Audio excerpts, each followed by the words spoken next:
Salam sejahtera buat kita semua. Merdeka.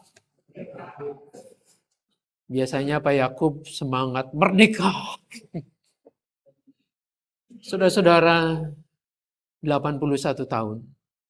Sebagai bangsa kita telah dianugerahi oleh Tuhan kemerdekaan.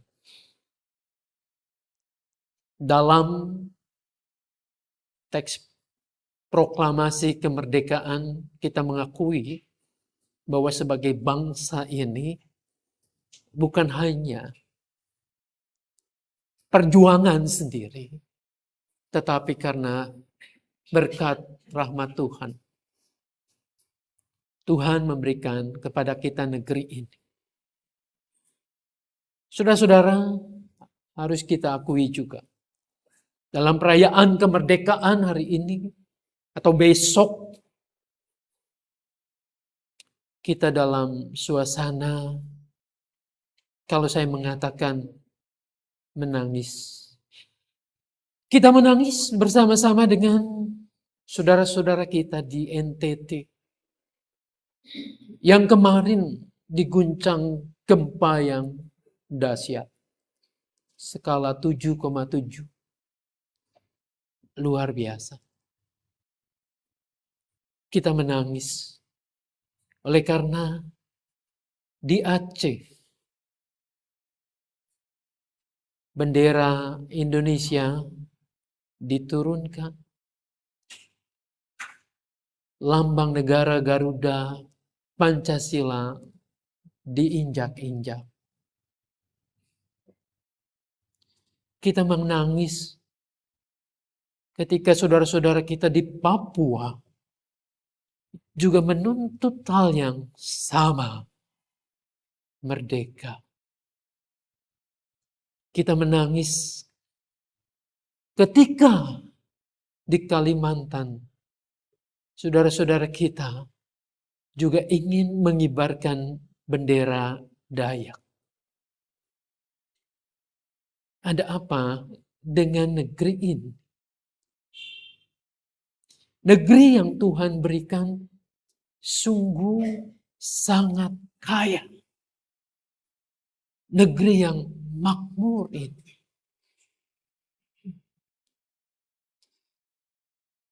Saya membayangkan ada penyebab tangisan itu terjadi. Ada ketidakpuasan. Ada ketidakadilan. Ada pemerataan yang sangat timpang. Mereka terluka dan mungkin secara pragmatis mereka meneriakkan, memperlihatkan luka yang menganga itu dengan cara yang seperti itu. Dengan cara kalau begini, kita lepas saja dari NKRI. Tentu ini memilukan. Karena para pendahulu bangsa kita, yang disebut pahlawan negeri ini, memperjuangkannya dengan darah, dengan nyawa yang paling berharga dalam hidup mereka. Bapak Ibu, luka selalu menimbulkan bekas kepedihan, mungkin juga dendam dan rasa ingin membalas. Namun kali ini saya mengajak kita untuk bersama-sama belajar. Bisakah ditolong slide selanjutnya ini? Ya.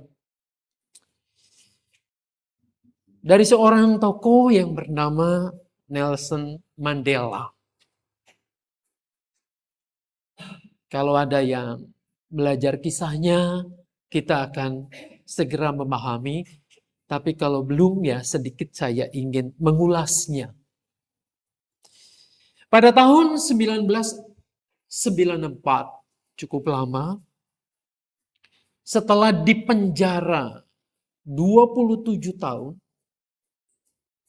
Nelson Mandela menghirup udara bebas. Saudara-saudara, ia adalah seorang pejuang untuk negerinya. Pejuang untuk keadilan, untuk kesetaraan antara kulit putih dan kulit hitam. Waktu itu Afrika Selatan melakukan politik apartheid. Ketika ia menghirup udara yang bebas, saudara-saudara, apa yang dilakukannya? Bahkan ketika ia menjadi presiden Afrika Selatan, tentu mungkin presiden kulit hitam pertama ini, banyak orang yang menduganya bahwa kini ketika ia berkuasa, inilah kesempatan. Kesempatan untuk membalas musuh-musuh politiknya. Kesempatan untuk membalas perlakuan yang tidak adil. Namun dugaan banyak orang itu salah. Mandela justru membangun rekonsiliasi, membangun kehidupan yang damai secara nasional. Ia mengundang orang-orang yang telah melukainya. Bahkan konon ada cerita ketika ia dilantik menjadi presiden, ia mengundang bukan buruh pengupas bawang, tapi ia mengundang sipir penjara yang dulu melecehkannya. Di penjara itu Mandela dikencingi, diperlakukan dengan sangat tidak manusiawi. Namun dalam perkataannya, ia mengatakan bahwa sipir itu adalah guru buat dia, guru untuk kesabaran, untuk kerendahan hati. Saudara-saudara, ketika ditanya mengapa ia tidak menyimpan dendam dan kebencian, Mandela pernah menggambarkan bahwa jika ia keluar dari penjara, tetapi membawa luka sakit hatinya, membawa dendam kesumat itu, maka sesungguhnya dia belum merdeka. Dia masih terpenjara dengan kebencian. Saudara-saudara, berapa banyak orang yang masih terpenjara dalam luka dan kepedihan, kepahitan, dendam itu. Meskipun tampaknya ia bebas. Luka dan kepahitan sering meninggalkan jejak yang panjang. Ada luka karena pengkhianatan. Seorang istri ketika dihianati suaminya menyimpan luka pahit itu dalam-dalam di hatinya. Ada luka karena penolakan. Karena perlakuan tidak adil. Dulu aku diperlakukan tidak adil. Maka setelah aku berkuasa, aku akan balas. Dulu aku dikriminalisasi melalui KPK misalnya. Sekarang kalau aku berkuasa, KPK itu ada di tanganku, aku pakai itu untuk menangkap lawan-lawan politikku. Saudara-saudara, ada perlakuan buruk mungkin. Itu juga membekas dan menjadi luka dalam diri kita. Tidak sedikit orang yang hidup bertahun-tahun membawa luka yang belum pulih. Saya tidak tahu ketika Anda duduk tenang di sini, ikut ibadah, kebaktian, bahkan tebar senyum ketika kita salam damai. Apakah di hati kita tidak ada luka? Tidak ada kepahitan? Tidak ada kebencian? Jangan-jangan kita menutupinya dengan sangat rapat. Memoles dengan senyum kita. Dengan merasa baik-baik saja. Luka batin tersembunyi di dalam batin kita, hati kita. Seringkali tidak terlihat dari luar. Banyak orang yang tampaknya baik-baik saja, kalau ditanya apa kabar, baik luar biasa. Tampaknya rajin beribadah melayani, bahkan tadi itu tersenyum. Tapi sebenarnya sedang membawa luka yang teramat berat. Orang dengan luka batin akan sulit mempercayai orang lain. Saudara-saudara, orang yang pernah terluka akibat pengkhianatan akan hidup dengan kewaspadaan tinggi. Ia akan curiga terhadap perilaku orang lain sekalipun orang itu mulai berbuat baik.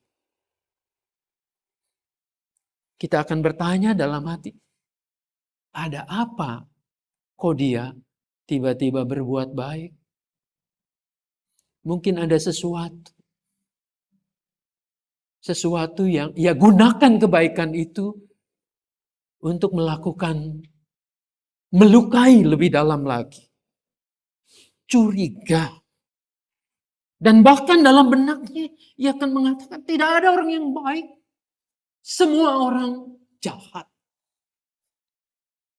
Luka itu ada dan inilah sumber ketika orang curiga dengan yang lain. Orang seperti ini akan meragukan ketulusan orang lain. Dalam hatinya selalu ada filter. Apakah orang ini sungguh-sungguh tulus? Atau ia bertanya, jangan-jangan saya akan disakiti lagi dan akan menjadi korban lagi. Saudara, akibatnya ia membangun tembok perlindungan di sekelilingnya. Luka yang tidak dikelola dengan baik sering berujung pada kepahitan. Meskipun orang itu tampaknya tenang, tetapi setiap kali mendengar nama itu yang pernah menyakitinya, degup jantungnya itu semakin kencang.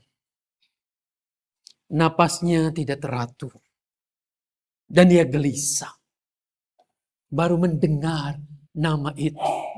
Apalagi kalau berjumpa dengan orang itu. Saudara-saudara, luka juga bisa membuat orang menjadi sangat sensitif. Sangat baperan.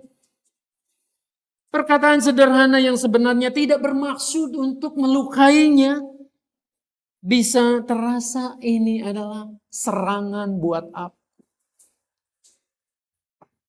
Sebab sesungguhnya yang sedang bereaksi bukan hanya peristiwa hari ini, tetapi luka yang dulu itu masih bercokol, masih berkuasa di dalam pikiran dan hati. Ketika menanyakan kabar, kita merasa, buat apa ya dia tanya-tanya itu? Ketika sedikit memuji, ingin membangun relasi, kita mengatakan, Pasti ada maunya ini.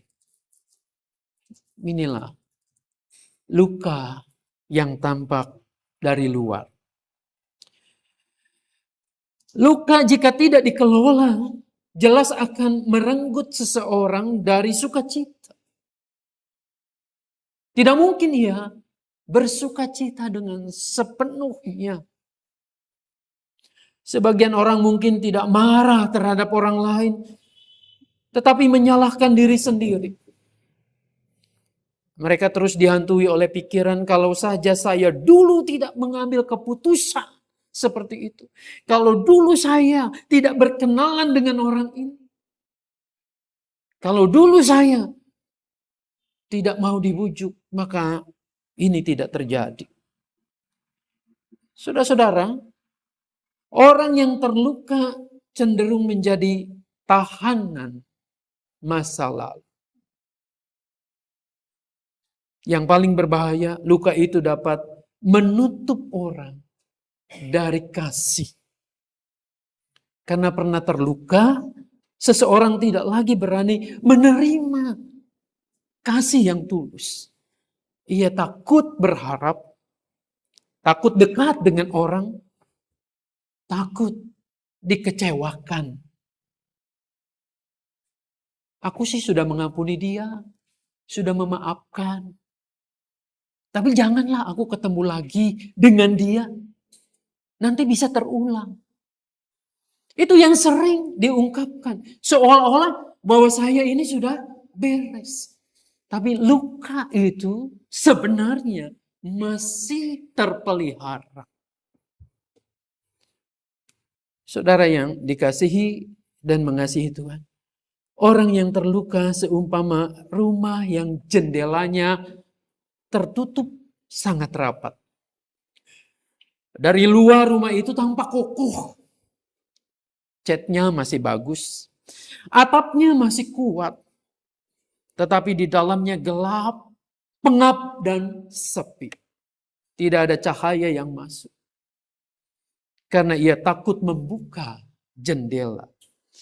Ia takut ingin angin yang akan merobohkan kehidupannya yang sudah ia bangun.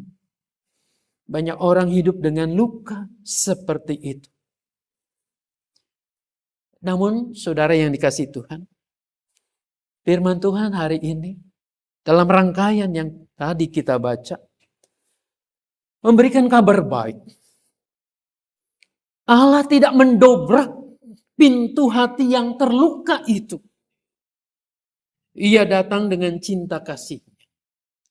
Ia mengetuk perlahan-lahan. Pernah Anda lihat gambar Tuhan Yesus yang mengetuk pintu? Pintu itu digambarkan sudah usang, bahkan ditumbuhi oleh pohon yang merambat. Tapi menariknya, tidak ada handle di depannya. Artinya yang hanya bisa membuka itu adalah yang di dalam. Mengetuk dengan sabar. Untuk kita membuka pintu itu. Dan ketika hati terbuka, menyambut, mempersilahkannya, yang masuk bukan penghukuman, melainkan pelukan kasih yang memulihkan. Pelukan itu tidak hanya membalut luka, tetapi memberi cara pandang yang baru tentang tujuan hidup yang lebih agung, yang lebih mulia. Saudara-saudara, bacaan pertama. Next. Bacaan pertama, kita lihat Yusuf pernah terluka. Bahkan luka itu sangat dalam. Dalamnya luka itu tergantung siapa yang melukai. Kalau itu adalah orang yang dekat dengan kita, maka luka itu sangat dalam dan sangat menyakitkan. Anda dilukai, disenggol oleh orang yang tidak Anda kenal, mungkin beberapa hari juga sudah lupa. Tapi Anda dihianati oleh pasanganmu, oleh suami, oleh istri. Luka itu akan sangat menyakitkan, sangat dalam. Yusuf terluka oleh orang-orang dekat dengan dia. Oleh saudara-saudaranya sendiri. Ia dibenci oleh saudara-saudaranya. Dilemparkan ke dalam sumur. Dijual sebagai budak. Dipisahkan dari ayahnya. Saudara-saudara, adakah yang salah dari Yusuf? Betul ada alasan untuk saudara-saudaranya itu cemburu. Karena perlakuan dari Yakub ayahnya berlebihan terhadap Yusuf. Tapi apakah itu yang diminta Yusuf? Kan tidak. Ia menjadi korban KDRT, korban saudara-saudaranya. Selama lebih dari 20 tahun Yusuf hidup dengan luka itu. Dan luka itu juga semakin besar ketika ia masuk dalam penjara. Ketika tidak diingat lagi oleh orang-orang yang sudah ia tolong. Nah sekarang kan seperti roda. Kadang di bawah. Ia naik ke atas. Ia sekarang menjadi penguasa di Mesir. Ketika saudara-saudaranya datang ke Mesir untuk membeli gandum, di sini Yusuf memiliki kuasa penuh. Kuasa penuh salah satunya untuk membalas dendam. Untuk membalas sakit hati. Untuk membalas luka yang menyakitkan itu. Namun apa yang terjadi dengan Yusuf ini? Ayat yang kita baca, ayat 2 Kejadian 45.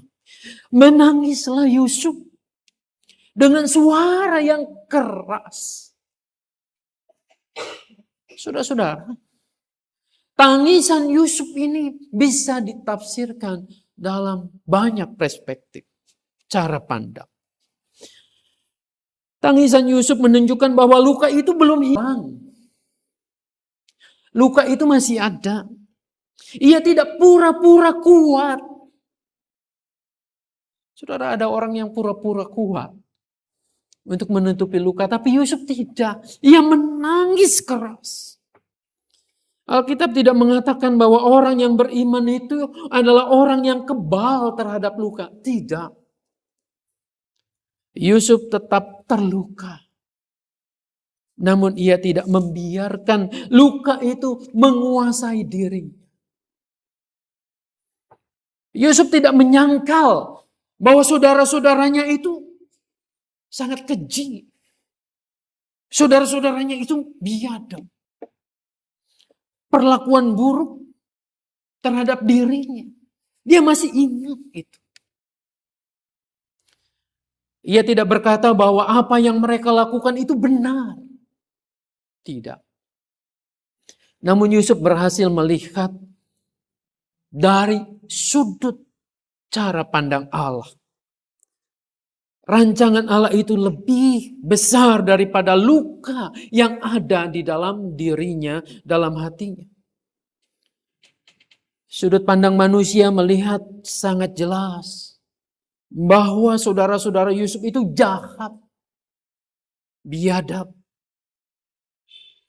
Namun dari sudut pandang iman, Yusuf meyakini bahwa Allah sedang menyelamatkan banyak orang dari kelaparan. Yusuf melihat bahwa kuasanya itu adalah cara Allah untuk menyelamatkan orang-orang Mesir dari kelaparan. Kuasa digunakan untuk mendistribusikan, untuk menghadirkan pemeliharaan Allah. Bukan sebaliknya, untuk dirinya sendiri. Bukan hanya untuk Mesir, tapi untuk bangsanya. Untuk bangsa di sekitar Mesir itu. Karena yang membeli gandum ke sana bukan hanya keturunan Yakub, tapi banyak bangsa yang terpelihara. Dan Yusuf memandang ini, oke, aku terluka, aku sakit, aku menderita. Tapi penderitaanku ini dipakai oleh Tuhan justru untuk menyelamatkan banyak orang, menyelamatkan banyak bangsa, memelihara umat Tuhan pada akhirnya. Saudara yang dikasihi dan mengasihi Tuhan, kita melihat juga bahwa luka itu bukan hanya disebabkan oleh lingkungan dalam. Next. Oleh orang-orang di sekitar kita. Tetapi oleh perbedaan suku bangsa. Dalam Injil sangat jelas. Ketika ada seorang perempuan Kanaan datang memohon kepada Yesus. Bagaimana reaksi? Reaksi para murid dan reaksi Yesus sendiri. Para murid mengatakan, Tuhan usirlah dia. Dia mengganggu, berteriak-teriak. Apakah pada saat itu lalu Yesus mengatakan, oh tidak, ini perlu ditolong. Yesus malah juga mempertegas respon itu. Aku diutus hanya untuk domba-domba Israel.